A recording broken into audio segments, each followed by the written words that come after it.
నమస్కారం అండి. Pulse heart center, pulse multi speciality hospital సంయుక్తంగా చేసేటటువంటి వీడియో సిరీస్కి మీకు స్వాగతం. సో ఇవాళ మనం ఒక టాపిక్ని డిస్కస్ చేయబోతున్నాం. అదేంటంటే, మీరు ఒక 4-5 రోజుల క్రితం ఫార్మర్ తెలంగాణ ముఖ్యమంత్రి కేసీఆర్ గారు ఆయన దురదృష్టవశాత్తు పడిపోయి ఎడమ తుంటికి గాయం అవడంతో ఆయనకు ఆపరేషన్ చేయాల్సినటువంటి అవసరం పడింది. సో ఇది ఆ విషయం డిస్కస్ చేసే ముందు మేము చెప్పదలుచుకుంది ఏంటంటే, ఒక ప్రముఖుల వాళ్ళ ఆరోగ్య సమస్యలను డిస్కస్ చేయడము వాళ్ళని కించపరచడానికి కాదు, కానీ ఇట్లాంటివి ఇప్పుడు ప్రముఖులకి ప్రాబ్లం వచ్చినప్పుడు ఆ జబ్బు హైలైట్ అవుతుంది ప్రజల్లో. సో ఇట్లాంటివి రాకుండా మనమేం చేయాలనేటటువంటి ప్రజల్ని కాస్త చైతన్యవంతం చేయాలని చెప్పేసేటటువంటిది మా ఉద్దేశం తప్ప ఇది వాళ్ళ జబ్బుకి ఇది అడ్వర్టైజ్మెంట్ అని అనుకోవద్దండి. So coming back to the point. So ఇది మనం ఈ డిస్కషన్లో మా హాస్పిటల్లో ఉన్నటువంటి ప్రముఖ ఎముకల వైద్య నిపుణులు సాయిచంద్ గారితో మాట్లాడి ఈ ప్రాబ్లం గురించి ఎట్లా వస్తుంది, ట్రీట్మెంట్ ఆప్షన్స్, దీని గురించి ఎలా మనం ప్రివెంట్ చేసుకోవాలి, ఇట్లాంటి జాగ్రత్తలు తీసుకోవాలి, ఇట్లాంటి వాటి గురించి అడిగి తెలుసుకుందాం. సాయిచంద్ గారు నమస్కారం అండి. నమస్కారం. సో సాయిచంద్ గారు, ఇప్పుడు మీకు తెలిసినట్టుగానే ఈ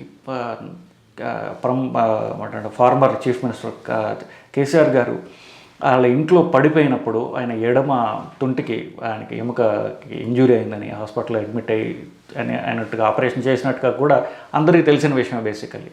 సో ఇప్పుడు మామూలుగా మనం అంటే పరిభాషలో మాట్లాడుకోవాలనుకుంటే తొడ ఎముక అది పైన భాగంలో అది విరిగింది బేసికలీ, హిప్ ఫ్రాక్చర్ అయింది. ఇది కామన్గా మనం చాలా చూస్తుంటాం బేసికలీ. సో ఇట్లాగ పెద్దవాళ్ళు, ఇప్పుడు కేసీఆర్ గారి వయసు 69 ఏళ్ళు. సో ఈ వయసులో వాళ్ళకి ఎందుకు ఈ ఫ్రాక్చర్ కామన్గా వస్తూ ఉంటుందంటారు? సార్ ఇక్కడ ఏంటంటే సార్, ఇది ఏజ్ వల్ల బోన్స్ అనేవి వీక్ అవుతాయి సార్. సో ముఖ్యంగా డిస్టల్ అండ్ రేడియస్, తుంటి, వెన్నుపూస, spine. So distal radius fractures, hip fractures, తర్వాత ఈ స్పైన్ ఫ్రాక్చర్స్, ఆస్టియోపోరోటిక్ ఫ్రాక్చర్స్ అనమాట.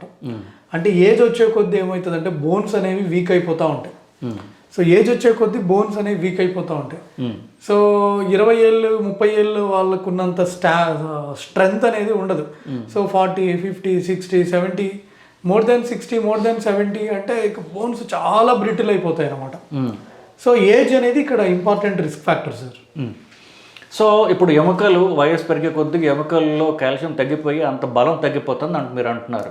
సో ఈ మరి ఫ్రాక్చర్లు సీరియస్ ప్రాబ్లం కదా. సో ఇవి రాకుండా, ఎముకల బలం తగ్గకుండా ఎలాంటి జాగ్రత్తలు తీసుకోవాలని మీరు అనుకుంటున్నారు? ఎస్, అయితే దీంట్లో మన చేతుల్లో ఉండే ఫ్యాక్టర్స్ కొన్ని, మన చేతుల్లో లేనివి కొన్ని. సో మన చేతుల్లో లేనిది ఏంటంటే ఏజ్. సో దాని గురించి మనం ఇంకేం చేయలేం. సో మన చేతుల్లో ఉన్నవి ఏంటి అంటే, మనం డైలీ అట్లీస్ట్ ఒక 1/2 hour to 1 hour sun exposure. ఎందుకంటే ఇవాళ రేపు ఏమవుతుందంటే, సాఫ్ట్వేర్ ఇంజనీర్స్ కానీ లేదా మన ప్రొఫెషన్ కూడా, మనం పొద్దున్న లేచినప్పటి నుంచి ఆల్మోస్ట్ ఏసీలోనే, నైట్ వరకు ఏసీలోనే ఉంటున్నాం. పొద్దున్నే లేస్తున్నాము, కార్లో పిల్లల్ని దింపడము, మళ్ళీ హాస్పిటల్లో కూర్చోవడం, మళ్ళీ కార్లో ఇంటికి వెళ్ళడం, మళ్ళీ ఇంట్లో ఏసీ లేదా ఇంట్లో ఆర్టిఫిషియల్ లైట్. సో మనం ఒక hardly we are getting any sun exposure sir. Sun ఎక్స్పోజరే ఉండడంలో ముఖ్యంగా మన డాక్టర్లకైతే అసలుకే ఉండడం లేదు. సో గేమ్స్ ఆడడం అనేది బాగా తగ్గిపోయింది, సన్ ఎక్స్పోజర్ లేదు. ఇంకోటి ఫిజికల్ యాక్టివిటీ కూడా పెద్ద లేదనమాట. అంటే వాకింగ్ చేయడం వల్ల, జాగింగ్ చేయడం వల్ల మన బోన్స్ అనేవి గట్టిపడతాయి సార్. మీకు తెలియదేం కాదు, ఇప్పుడు ఐసీయూలో ఎవరైనా పేషెంట్ ఒక 10 రోజులు ఉన్నారనుకోండి, వాళ్ళ మజిల్స్ కూడా వీక్ అయిపోతాయి. 1 రోజులు ఉన్నాడంటే మజిల్స్ వీక్ అయిపోతాయి, బోన్స్ కూడా వీక్ అయిపోతాయి. ఎందుకంటే యాక్టివిటీ లేక, మొబిలిటీ లేక. అందుకే మొబిలిటీ ఈజ్ లైఫ్ అని, కొన్ని మూమెంట్ ఈజ్ లైఫ్ అని కొన్ని కొటేషన్స్ కూడా వచ్చినాయి. అంటే ఈ నడక లేక, లేకపోతే వాకింగ్ లేక, రన్నింగ్ లేక, జాగింగ్ లేక, సన్ ఎక్స్పోజర్ లేక. ఇంకోటి ఏంటంటే తినే ఫుడ్ కూడా మన ఎస్పెషల్లీ నా జనరేషన్ అట్లీస్ట్ ఏంటంటే most of the times junk food అయింది. అంటే ఎవ్రీ ఆల్టర్నేట్ డేనో, థర్డ్ డేనో, లేకపోతే అట్లీస్ట్ వీక్లీ వన్స్ ఏదో ఒక పార్టీ అని చెప్పి వాళ్ళు అంతా ఈ జంక్ ఫుడ్. సో అన్నీ ఒకదానికి ఒకటి సార్, ఈ కూల్ డ్రింక్స్. సో ఇవన్నిటి వల్ల మనకి బోన్స్ అనేవి వీక్ అయిపోతూ ఉన్నాయి సార్. సో ఇప్పుడు ఒకటి మీరు సన్ ఎక్స్పోజర్ లేకపోవడం వల్ల వైటమిన్ డి లేకపోవడం వల్ల కాల్షియం తగ్గిందని అంటున్నారు. సో ఎక్సర్సైజ్ చేయడం వల్ల ఎముకలు గట్టిపడి ఇవన్నీ ఇప్పుడు రకరకాల ఫ్రాక్చర్స్ ఏవైతే ఎముకలు మెత్తబట్టడంతో వచ్చాయో ఇవన్నీ ఎక్సర్సైజ్ చాలా వరకు ప్రివెంట్ చేస్తుందని మీరు అంటున్నారు. అవును సార్. కాల్షియం డైట్ కూడా అంటే తినే ఫుడ్లో కూడా అప్రాప్రియేట్గా కాల్షియం ఉండాలి సార్. మనం రోజుకి 1 గ్రామ్ కాల్షియం తీసుకోవాలి. చాలామంది తీసుకోరు, 1/2 గ్రామ్ కూడా తీసుకోరు. సో డైట్ అంటే తినే డైట్ ప్రాపర్గా ఉండాలి. పాలు, ఆకుకూరలు, రాగి జావా ఇలాంటివి తీసుకోవాలి. తర్వాత ఒక ఏజ్ వచ్చిన తర్వాత ఒక 60 తర్వాత కాల్షియం సప్లిమెంటేషన్ తీసుకోవడంలో కూడా తప్పలేదు సార్. వాళ్ళకి దగ్గరలో ఉన్న ఆర్థోపెడిక్ సర్జన్ కానివ్వండి, జనరల్ ఫిజిషియన్ కానివ్వండి, ఆ ఎండోక్రైనాలజిస్ట్ కానివ్వండి, ముఖ్యంగా లేడీస్ ఎవరికైతే మెనోపాజ్ వస్తుందో వాళ్ళకి హార్మోనల్ ఇంబ్యాలెన్స్ వస్తుంది. సో వాళ్ళు ఆస్టియోపోరోసిస్కి ట్రీట్మెంట్ తీసుకోవాలి సార్. సో ఎట్లాగో ప్రివెంట్ చేసుకోవాలని మీరు విస్తారంగా వివరించారండి. ఇప్పుడు ఈ మన వార్తా కథనంలోతో అది మనకు వచ్చింది, కానీ కామన్గా ఇప్పుడైతే 20 ఫ్రాక్చర్ అవుతుందో వెంటనే ఆపరేషన్ చేయాలంటాం జరుగుతుంది. అట్లాగే ఎక్కడైతే ఎముకలు ఇక్కడ మీరు చెప్పినట్టుగా ఈ మణికట్టు దగ్గర విరిగిన వెంటనే ఆపరేషన్ చేయాలి. సో ఈ ఆపరేషన్ కాకుండా వేరే ట్రీట్మెంట్ పద్ధతులు అంటూ ఉన్నాయా? ఆపరేషన్ ఒకటే మార్గం అంటారా? సార్ అయితే దీనికి కొంచెం డీటెయిల్గా చెప్పాలి sir.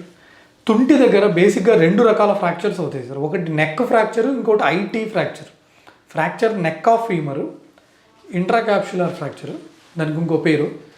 IT fracture intertrochanteric fracture, దాన్ని ఎక్స్ట్రా క్యాప్సులర్ ఫ్రాక్చర్ అంటాం అనమాట. సో ఈ IT fracture intertrochanteric fracture దగ్గర బ్లడ్ సప్లై బాగా ఉంటుంది. అది కరెక్ట్గా పొజిషన్లో ఉండి జస్ట్ ఒక హెయిర్ లైన్ క్రాక్ లాగా వచ్చుంటే సర్జరీ చేయకపోయినా మనం ఇట్లా పెట్టుకొని, ఇప్పటికీ చాలామంది ఊర్లలో ఇలా చేస్తారు, ఇలా పెట్టేసి ఒక డీరోటేషన్ బూట్ వేసి మనం దాన్ని సెట్ చేయొచ్చండి. బట్ ఐసీ ఫ్రాక్చర్ అంటే నెక్ ఫ్రాక్చర్ మనము దాన్ని ట్రీట్మెంట్ చేయకపోయి ఖచ్చితంగా సర్జరీ చేయాలి. చేయకపోతే అది అతుక్కోదండి. ఎందుకంటే అది క్యాప్సూల్లో ఉన్నది, సైన్యువల్ ఫ్లూయిడ్ లోపల ఉన్న ఫ్రాక్చర్, అది అతుక్కోదన్నమాట. అట్లా వదిలేస్తే మొత్తం హెడ్ అంతా రిజర్వ్ అయిపోతుంది కొన్ని ఏళ్ళకి. సో దాన్ని కంపల్సరీ సర్జరీ చేయాలి.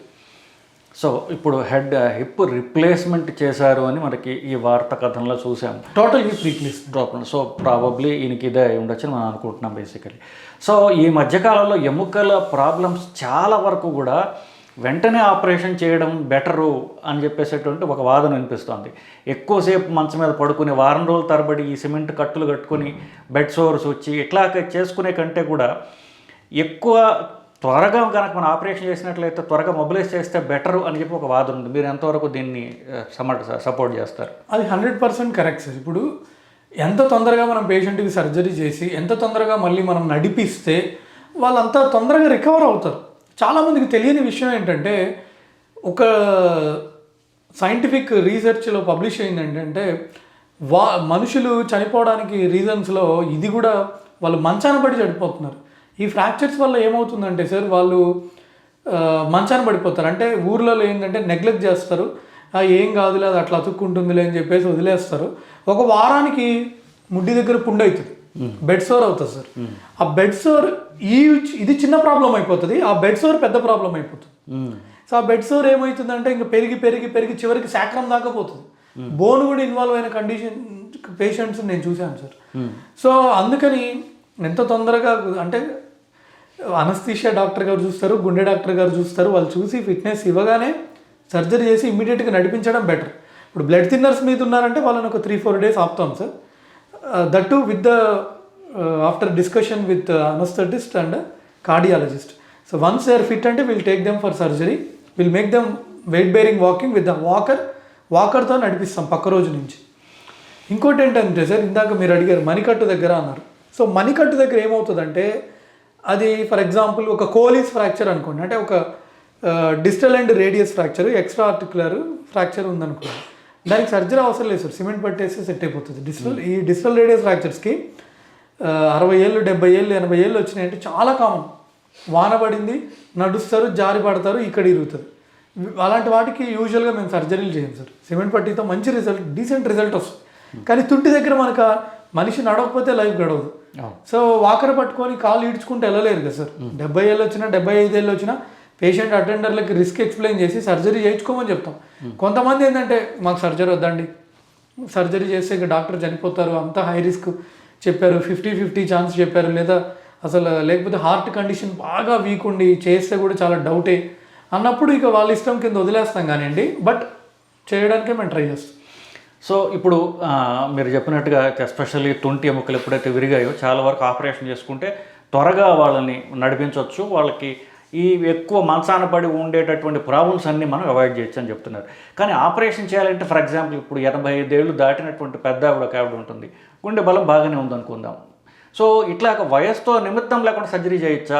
ఇప్పుడు 85-90 వయసు వచ్చినా కూడా వాళ్ళకి ఆపరేషన్ చేయాల్సినటువంటి అవసరం ఉంటుందంటారా? సార్ నేను ఒక ఆయనకి, నాకు ఆయన ఎక్కడి నుంచి తూప్రాన్ నుంచి అనుకుంటా sir, around 1 year 1.5 year back నేను సర్జరీ చేశాను, పటెల్లా ఫ్రాక్చర్ కంపల్సరీ చేయాలి. 95 years అంటే కొన్ని కంపల్సరీ చేసే ఉంటాయి సార్, అలాంటప్పుడు చేయాలి సార్.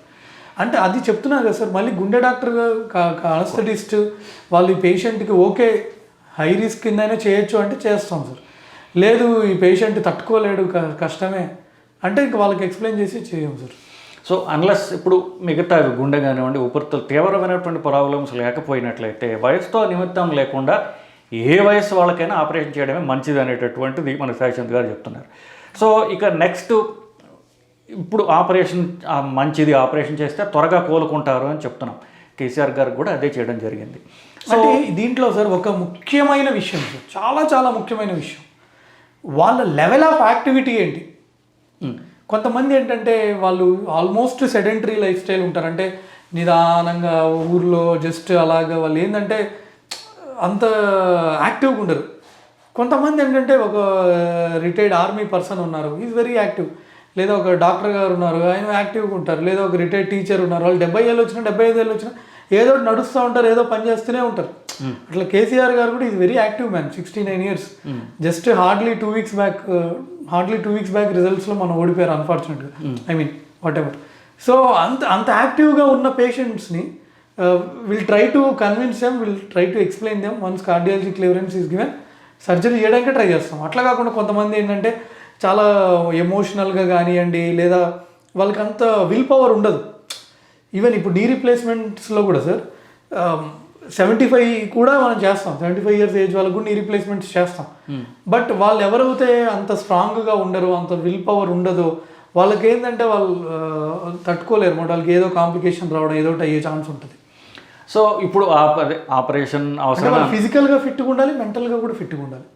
సో ఇప్పుడు ఆపరేషన్ తప్పదు అని మనం ఎప్పుడైతే డిసైడ్ చేసుకున్నామో, అంటే పేషెంట్ ఒప్పుకున్న తర్వాత ఆపరేషన్లో రకరకాలు ఏమైనా ఉన్నాయంటారా? లేకపోతే అంటే ఇప్పుడు ఈ కొన్ని హెడ్ రిప్లేస్మెంట్ కానీ ఇట్లా ఏమన్నా, బట్ జనాలకి కాంప్లికేటెడ్గా కాకుండా సింపుల్గా మీరు ఏమన్నా అర్థమయ్యేలాగా చెప్పగలరా?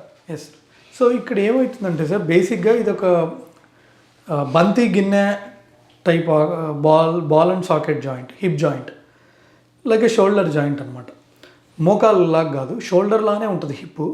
కానీ షోల్డర్కి హిప్ జాయింట్కి తుంటికి డిఫరెన్స్ ఏంటంటే, షోల్డర్లో గిన్నె అనేది ఇలా ఉంటే తుంటిలో ఈ గిన్నె అనేది నిజంగా కప్పులానే ఉంటుంది, నిజంగా గిన్నె కప్పులానే ఉంటుంది. ఇది కూడా ప్రాపర్గా బాల్లానే ఉంటుంది.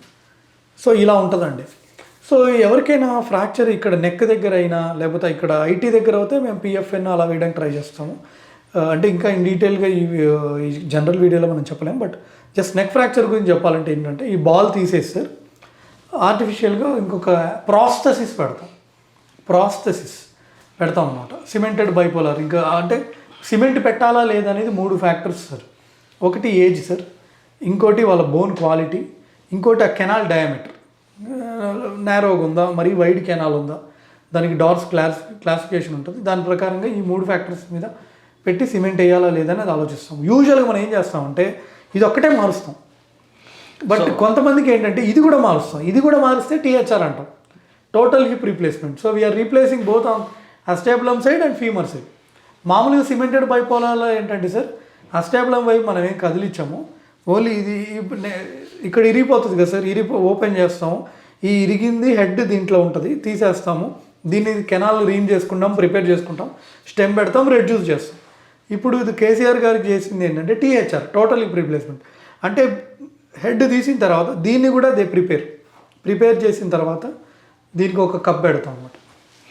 సో అంటే కొంచెం ఇంకా సింపుల్ టర్మ్స్లో చెప్పాలంటే ఏదర్ జాయింట్ మొత్తం తీసి కొత్త జాయింట్ పెట్టడమా, లేకపోతే దాన్ని మేకులు పెట్టి ఉన్నదాన్ని కాస్త రిపేర్ చేయడమా, ఈ 2 పద్ధతుల కింద తీసుకోవచ్చు అంటారా? టీహెచ్ఆర్ అంటే జాయింట్ తీసుకోవచ్చు, అదే. సో అంటే ఉన్న జాయింట్ అంతా తీసేయడం, కొత్త జాయింట్ పెట్టడం, లేకపోతే జాయింట్ పార్ట్లో ఉన్న ఒక పార్ట్ ఆఫ్ ది జాయింట్ తీసి కొత్తది పెట్టడం, లేదా ఉన్నదాన్ని మేకులు పెట్టేసేసి ప్లేట్స్ పెట్టేసేసి కొంచెం రిపేర్ వర్క్ చేయడం, ఈ 2 బ్రాడ్గా అనుకోవచ్చు బేసికలీ. సో ఇప్పుడు మనకి వార్తా కథనాల్లో చూస్తే ఆపరేషన్ అయిన నెక్స్ట్ రోజే ఆయన నుంచోబెట్టి నడిపించడం, వాకర్ సహాయంతో నడిపించిన ఫోటోలు మనం చూసాం.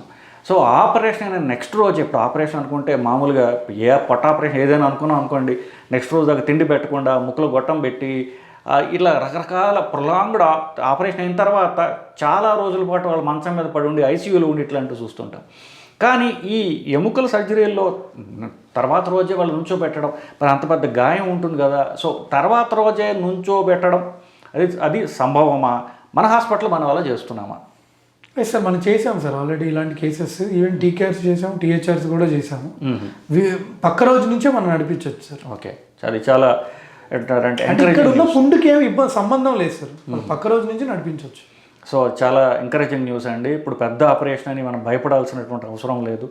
సో తుంటి ఎముక జాయింట్ అయినా లేకపోతే మోకాలు జాయింట్ అయినా తర్వాత రోజే, ఆపరేషన్ అయిన తర్వాత రోజే మీరు మీ కాళ్ళ మీద నుంచుని నడవగలిగేటువంటి సౌలభ్యం ఉన్నటువంటి ఒక రకమైనటువంటి అడ్వాన్స్డ్ ఆపరేషన్ అని మనం అర్థం చేసుకుందాం బేసికలీ. సో ఇప్పుడు ఆపరేషన్కి డిసైడ్ అయిపోయామని అనుకుందాం అనుకోండి, ఏ ఏ కారణాలు ఆపరేషన్ యొక్క రిస్క్ పెంచుతాయి అంటారు బేసికలీ? సార్ మీకు తెలియదేం లేదు సార్, ప్రతి సర్జరీకి ఏదో ఒక కాంప్లికేషన్ అనేది ఉంటుంది సార్. సో ఈవెన్ టీహెచ్ఆర్ అంటేనే ఇదే మైనర్ సర్జరీ కాదు sir, it comes under major surgery. అంటే ఏంటంటే నా ఒపీనియన్, దీంట్లో కొంచెం బ్లడ్ లాస్ ఎక్కువ ఉంటుంది, కొంచెం వూండ్ కూడా పెద్దగానే ఉంటుంది. ఇప్పుడు ఆర్థ్రోస్కోపీ అంటే చాలా సింపుల్ ఇన్సిషన్, హార్డ్లీ ఒక 1 సెంటీమీటర్ ఇన్సిషన్ ఇస్తాం. దీంట్లో 10 to 15 సెంటీమీటర్స్ ఇన్సిషన్ అవుతుంది అన్నమాట. సో ఇన్సిషన్ పరంగా, బ్లడ్ లాస్ పరంగా టైం కూడా ఒక at least 1.5 hours, at least 1.5 to 2 hours అయినా టైం పడుతుంది సార్. సో బ్లడ్ రిజర్వ్ చేసుకొని పెట్టుకోవాలి. సో జనరల్ కాంప్లికేషన్స్ ఏంటంటే బ్లడ్ లాస్ ఉండొచ్చు, లేకపోతే సర్జరీ అయిన తర్వాత పోస్ట్ ఆప్ కొన్ని వూండ్ కాంప్లికేషన్స్ రావచ్చు, ఇవన్నీ ఉంటాయి. బట్ కొన్ని మేజర్ ఏంటంటే ఆయన ఓవరాల్ ఇమ్యూనిటీ కనుక సరిగ్గా లేదు అనుకుంటే వాళ్ళకి ఇన్ఫెక్షన్ ఛాన్సెస్, లూజ్ అయ్యే ఛాన్సెస్ ఇవన్నీ ఉంటాయి సార్. అంటే ఇప్పుడు మనం ఒక ప్రొసీజర్, ఏ ప్రొసీజర్ అయినా సరే, ఇప్పుడు గుండె ప్రొసీజర్స్ కావచ్చు, ఏ ఆపరేషన్ అయినా సరే, పేషెంట్కి మనం ఈ డెసిషన్ మేకింగ్ ఇచ్చినప్పుడు చివరికి ఏం చెప్తాం, మీరు చేయమంటే మేము చేస్తామని చెప్తారు ప్రైవేట్ హాస్పిటల్ అన్నింటిలో. కానీ పేషెంట్లకి అంత నాలెడ్జ్ ఉండదు. సో ఎస్పెషల్లీ ఇప్పుడు కొత్త తరం వాళ్ళైతే గూగుల్లో చదువుకుంటారు, బట్ పాత తరం వాళ్ళకి వాళ్ళు డెసిషన్ తీసుకోవాల్సినప్పుడు వాళ్ళకి అంత నాలెడ్జ్ లేకపోతే వాళ్ళు కన్ఫ్యూజన్లో ఉంటారు. ఇప్పుడు మనం తుంటి ఎముక ఆపరేషన్, ఈ హిప్ రిప్లేస్మెంటే కాదు, తుంటి ఎముక ఆపరేషన్ చేయబోతున్నాము. ఈ చేస్తున్నప్పుడు రిస్క్ మనం అంటే ఆపరేషన్ చేస్తే ప్రాణం పోయే అవకాశం ఉందా అనేటటువంటి పేషెంట్ వద్ద నేను ఎస్ చెప్పాలా వద్దా అనేటటువంటి పేషెంట్ మైండ్లో ఉన్నటువంటి డౌట్ బేసికలీ. సో ఏ సిట్యువేషన్స్లో ఆపరేషన్ చేస్తుండగా వాళ్ళకి ప్రాణాపాయం వచ్చే రిస్క్ ఉంటుంది అనుకుంటున్నారు మీరు? సార్ తుంటి ఆపరేషన్ చేస్తున్నప్పుడు పేషెంట్ చనిపోవడం అనేది అసలు చాలా చాలా అరుదు సార్, చాలా చాలా రేరు. బ్లడ్ లాస్ మరీ ఎక్కువ అయిపోయినా, లేదా అనస్థీషియా ఇచ్చేటప్పుడు ఏమైనా కాంప్లికేషన్ అయినా, అది తప్ప యూజువల్గా అయితే అవ్వదు. ఆపరేషన్ అయిన సిమెంట్ పెట్టేటప్పుడు ఏదైనా హార్ట్ సిమెంటేషన్ అప్పుడు కొన్ని బాడీలో ఫిజియలాజికల్ చేంజెస్ వస్తాయి సార్, అప్పుడు తప్ప యూజువల్గా నేనైతే ఇప్పుడు వరకు నేను చూడలేదు సార్. అంటే ఇప్పుడు నా ప్రశ్న, ఇప్పుడు నేను డెసిషన్ చెప్పాలి, సో సంతకం పెట్టమని అంటారు మామూలుగా. సంతకం పెట్టే ముందు ఏ ఏ కారణాల వల్ల ఆపరేషన్ ప్రాణం పోతుంది అంటే, ఆపరేషన్ ముందు ఒకవేళ గుండె బలహీనంగా ఉన్న బాగా ఆపరేటివ్ రిస్క్ పెరుగుతుంది. సో లేకపోతే వేరే ఇన్ఫెక్షన్ ఉన్న వాళ్ళకి, ఫీవర్ కానీ వేరే ఇన్ఫెక్షన్ ఉన్న, క్యాన్సర్లో ఉన్న, ఇట్లాంటి సిట్యువేషన్స్లో ఈ ఆపరేషన్కి రిస్క్ ఎక్కువ ఉండే అవకాశం ఉంది కదా అని అది బేసిక్గా చెప్తున్నాను. ఇదే కాకుండా కొంతమందిలో ఆపరేషన్ అయిన తర్వాత 2వ రోజో 3వ రోజో, ఆఫ్కోర్స్ ఇప్పుడు మీరు ఆపరేషన్ చేసినట్లయితే పల్స్లో తర్వాత రోజు నుంచోబెట్టి మనం నడిపిస్తున్నామని మీరు చెప్తా ఉన్నారు. కొంతమందిలో కాళ్ళలో రక్తాలు గడ్డలు కట్టేసి అవి ఊపిరితిత్తులకు పోయి ప్రాణాపాయం వచ్చే అవకాశం ఉందని చెప్పేసి కొన్ని చోట్ల మనం వింటూ ఉన్నాం. అలాంటి రిస్క్ ఏమన్నా ఈ మోకాల ఆపరేషన్లు కానివ్వండి, తుంటి ఆపరేషన్ అలాంటి రిస్క్ ఏమన్నా ఉంటుందని మీరు అనుకుంటున్నారు? రిస్క్ ఉంటుంది సార్, బట్ దానికి కూడా మేము మెడిసిన్స్ ఇస్తాం సార్. ఓకే, అంటే ఇంకా రేర్ అనమాట అది, లేదని నేను అనలేను, ఉంటుంది. బట్ దానికి కూడా మేము మందులు ఇస్తాం సార్. ఇవన్నీ మేము ఎక్స్ప్లెయిన్ చేస్తాం సార్. లైక్ డీటెయిల్డ్గా సర్జరీ చేసేటప్పుడు అది బ్లడ్ లాస్ అవ్వచ్చు, ఇన్ఫెక్షన్ అవ్వచ్చు, లేకపోతే ఇంప్లాంట్ లూజ్ అవ్వచ్చు, ఈ పల్మనరీ థ్రాంబో ఎంబాలిజం మీరు ఏదైతే చెప్తున్నారో అయ్యే ఛాన్స్ ఉంది సార్. అంటే ఈ లాస్ట్ పీజీతో కలిపితే 10 years ఎక్స్పీరియన్స్లో 2-3 పేషెంట్స్ని చూశాను సార్. అంతే అట్లా కొన్ని వేల సర్జరీల ఎక్స్పీరియన్స్తో. సో కొన్ని వేల మందిలో 2-3 ఇట్లాంటి ప్రాణాపాయం వచ్చే రిస్క్ ఉంటుంది. కానీ ఆపరేషన్ చేయవచ్చా చేయకూడదా అనే ముందు ఎవరైతే గుండె డాక్టర్ కానివ్వండి, ఎనస్థెటిస్ట్ కానివ్వండి, వాళ్ళ కూలంకషంగా పేషెంట్ని పరీక్ష చేసి రిస్క్ లేదు అన్నప్పుడే ఆ డెసిషన్ పేషెంట్ వాళ్ళకి ఇవ్వడం జరుగుతుంది. లేదనుకోండి, ఒకవేళ గుండె బాగా బలహీనంగా ఉంది, ఇంకే కారణాల వల్లైనా వాళ్ళకి ప్రాణాపాయం ఉన్నట్లయితే కనుక ముందే మనం వాళ్ళకి డీటెయిల్గా చెప్పడం జరుగుతుంది. ఈ కారణాల వల్ల గుండె బలహీనంగా ఉంది, పక్షవాతం ఉంది, ఇన్ఫెక్షన్ ఉంది, ఇక చీము ఉన్నది, దీనివల్ల ఆపరేషన్ రిస్క్ పెరుగుతుంది అనేటటువంటిది మనం క్లియర్గా చెప్పడం జరుగుతుంది. లేని పక్షంలో ఎవరైతే పేషెంట్లు రోగులు ఉన్నారో వాళ్ళు ఇవన్నీ అడిగి తెలుసుకోవచ్చు. ఒకవేళ ఆపరేషన్ మేము చెప్పాలి అంటే ప్రాణాపాయం రిస్క్ ఎంత ఉన్నది, మేము ఎంత రిస్క్ ఉందని మేము ఉన్నప్పుడు సంతకం పెట్టాలి కాబట్టి అనేది అడిగి తెలుసుకోవడం, ఆ సర్జన్ అడిగి తెలుసుకోవడం అనేది ఆ పేషెంట్ ఎందుకంటే పేషెంట్ సంతకం పెట్టడు, పేషెంట్ పక్కన వాళ్ళు సంతకం పెడతారు కాబట్టి వాళ్ళు తెలుసుకోవాల్సిన బాధ్యత వాళ్ళకు ఉన్నది. నాకు తెలియకుండా ఇప్పుడు నాకు చెప్పలేదు సంతకం పెట్టేసా అన్నది రాకూడదు, ఆ పరిస్థితి రాకూడదు మీకు. సో ఆ సంతకం పెట్టే ముందు మీరు డాక్టర్ని ఆపరేషన్కి రిస్క్ ఎంత ఉంటుంది, ఈ రిస్క్ ఏ కారణాల వల్ల ఈ మాత్రం రిస్క్ ఉన్నది, సో ఆపరేషన్ చేయడానికి పూర్తిగా సేఫ్ కాకపోతే ఏ కారణాల వల్ల తెలుసుకోవటం అనేది మీ బాధ్యత. అడిగి తెలుసుకుని ఆ తర్వాత మరే మీరు ఆపరేషన్కి అనుమతి చెప్పాలి. బట్ ఇవన్నీ పరీక్ష చేసుకున్న తర్వాతనే ఆ డాక్టరు టేబుల్ మీద పేషెంట్ ఎక్కిస్తారు. ఇవి ఏవి మీకు చెప్పకపోవచ్చు, బట్ స్టిల్ ఇవన్నీ ప్రోటోకాల్ ప్రకారం జరిగిపోతాయి. సో గుండె ఎంత బలం ఉన్నది ఇవన్నీ చూసుకున్న తర్వాత ఆపరేషన్ చేయడం అంటే జరుగుతుంది. ఇకపోతే లాస్ట్ క్వశ్చన్, ఆపరేషన్ అయిపోయింది, వాళ్ళు ఇంటికి వెళ్ళిపోయారు, మళ్ళీ అక్కడ ఫ్రాక్చర్ కానివ్వండి, పక్క కాల్లో ఫ్రాక్చర్ కాకుండా వాళ్ళు ఎలాంటి జాగ్రత్తలు తీసుకోవాలంటారు? సార్ వాళ్ళకి ఇటువంటి ఫ్రాక్చర్ అయిన తర్వాత వాళ్ళకి ఆస్టియోపోరోసిస్కి ట్రీట్మెంట్ చేయడం జరుగుతుంది సార్. అంటే calcium tablets, vitamin D3 sachets కానివ్వండి, తర్వాత నేసల్ స్ప్రే కానివ్వండి, ఇప్పుడు అడ్వాన్స్డ్గా మనకి డీనూసుమాబ్, టెరిపారటైడ్ ఇలాంటి అడ్వాన్స్డ్ ట్రీట్మెంట్స్ వచ్చినాయి సార్. అయితే ఒకటి మళ్ళా పడ్డారు అంటే మనం చాలా కష్టం సార్. మళ్ళీ ఎందుకంటే బోన్స్ వీక్గా ఉంటాయి కదా, అప్పటికప్పుడు మళ్ళీ పడ్డారు అనుకోండి within 2 weeks లోపల మళ్ళీ ఇంకో చోట కూడా మీరు అన్నట్టు ఫ్రాక్చర్ అయ్యే ఛాన్స్ ఉంటుంది. అంతకంటే మేజర్ ఇదేంటంటే ఫర్ ఎగ్జాంపుల్ ఇక్కడ తుంటి దగ్గర ఇరిగినప్పుడు ఇంతవరకు స్టెమ్ వేస్తారు సార్.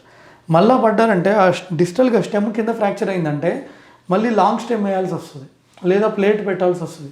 సో చాలా జాగ్రత్తగా ఉండాలి. సో ఒక చోట ఎముక విరిగింది అంటే ఎముకలు మెత్తగా ఉన్నాయి, బలహీనంగా ఉన్నాయి అనేటటువంటి దాని సంకేతం. కాబట్టి ఎముకలు బలం ఎలా పెంచుకోవాలి అనే దాని మీద మందుల ద్వారా కానివ్వండి, ఎక్సర్సైజ్ ద్వారా కానివ్వండి వాళ్ళు దృష్టి పెట్టకపోతే మళ్ళీ ఇట్లాంటి ఎముకలు ఫ్రాక్చర్ అయ్యే అవకాశం ఉన్నది అని చెప్పేసి పేషెంట్లు తెలుసుకోవాలి.